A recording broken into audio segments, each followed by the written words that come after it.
Satu keluarga ini baru saja membeli mobil baru dan melakukan perjalanan ke suatu tempat untuk liburan. Sesuatu yang tak terduga akhirnya terjadi di mana sistem pengereman mobil mereka mengalami malfungsi. Beberapa saat kemudian, Tony mulai menyadari ada yang salah dengan mobil barunya. Dia mengecek apakah ada yang salah atau tidak dari mobilnya. Dia menginjak pedal rem dan mobilnya tidak bisa diperlambat. Sistem mobil tersebut mengalami malfungsi secara total dan melumpuhkan semuanya. Dia melihat ke monitornya, kecepatannya tertahan di 130 km per jam.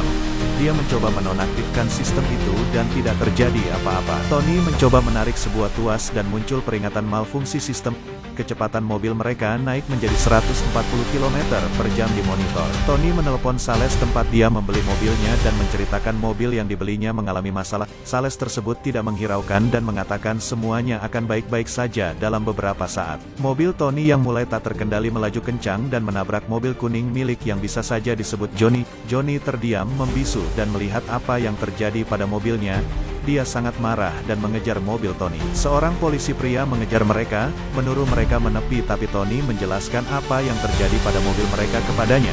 Mereka membacakan tulisan SOS kepadanya. Johnny yang mengejar Tony dihadang polisi wanita, kemudian tanpa menghiraukannya dia menancap gasnya dan terus pergi mengejar Tony. Tony mengecek monitor mobil dan kecepatan mereka sudah di angka 160 km per jam. Polisi itu kemudian melaju ke depan mereka untuk melakukan pengawalan agar mobil di depan mereka tidak menghadang mobil Tony. Polisi pria melaporkan kronologi yang terjadi kepada pengawas jalan tol dan meminta bantuan untuk mengosongkan gerbang tol yang akan mereka lalui. Gerbang tol dengan cepat dibuka agar semua mobil dapat bergerak cepat mengosongkan gerbang tersebut. Mobil Tony melaju cepat dan kakek Paul merekam kejadian mereka di dalam mobil tersebut. Mereka mendekati gerbang tol itu dan berhasil melewatinya. Mereka merasa sedikit lega karena masuk dalam area tol yang aman, sementara Johnny yang mengejar mereka melewati gerbang tol dengan kecepatan penuh di belakang mereka. Tiba-tiba mobil mengeluarkan air sabun di kaca depan dan mengganggu penglihatan. Kakek Paul keluar dan berhasil membersihkan kaca depan mereka hingga hampir saja terjatuh dari mobil. Kakek Paul menggantikan posisi Tony sebagai sopir. Tony menelepon sales mobil yang dia beli, tapi lagi-lagi dia tidak dihiraukan olehnya. Tak lama kemudian Johnny digigit seekor lebah dan menabrak mobil yang mengantri untuk keluar tol di belokan. Johnny makin marah dan bergegas kembali menancap gas mobilnya mengejar Tony dan keluarganya. Kakek Paul membuang air kecil di sebuah tas plastik dan ingin Tony membuangnya. Tas plastik itu dibuang keluar jendela dan mengenai wajah Johnny sehingga dia semakin marah kepada mereka. Polisi pria menyuruh Johnny untuk memperlambat mobilnya. Mereka mencoba menginjak pedal rem sekali lagi, namun pedal rem tersebut patah. Tony membuangnya keluar jendela sehingga mengakibatkan polisi pria terjatuh. Polisi wanita kemudian datang dan menolongnya. Kedua polisi ini meminjam mobil warga untuk melakukan pengejaran kembali. Johnny berhasil mengejar mereka dan mencoba menabrak. Anak laki-laki Tony menembakkan tombak besi ke paha Johnny. Johnny kesakitan sehingga mengakibatkan dia keluar jalur dan menabrak di pemukiman warga yang tinggal di sekitar tol.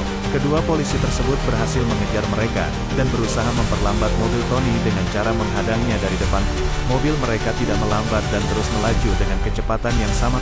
Polisi wanita menyuruh mereka untuk pindah mobil secepatnya. Satu persatu anak Tony berhasil pindah ke mobil polisi, giliran anak tertua untuk berpindah. Kemudian kakek Paul menoleh dan melihat celana dalam sehingga mobil semakin menjauh satu sama lain, namun anak tertuanya berhasil pindah mobil. Kakek Paul yang merasa putus asa ingin keluar dan melompat dari mobil, namun dengan sigap Tony langsung menahan kakeknya. Tony kembali mengambil alih kemudi mobil tersebut.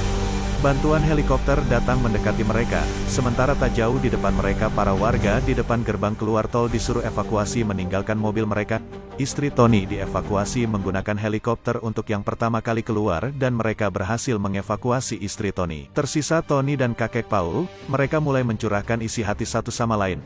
Polisi itu berhasil kembali dan mencoba menyuruh mereka mengikat bodi mobil dengan sebuah tali. Dia memberi kode kepada pilot untuk segera menarik mereka naik dan mobil Tony terangkat dari jalan. Tak berselang lama mobil terbelah dua di udara. Tony dan kakek Paul jatuh ke tanah dengan keras, namun mereka berhasil selamat. Johnny si pemilik mobil kuning melihat mereka di rumah sakit dan mengejar mereka. Mereka segera kabur menuju lift, namun sayangnya lift yang mereka naiki mengalami malfungsi seperti mobil mereka sebelumnya.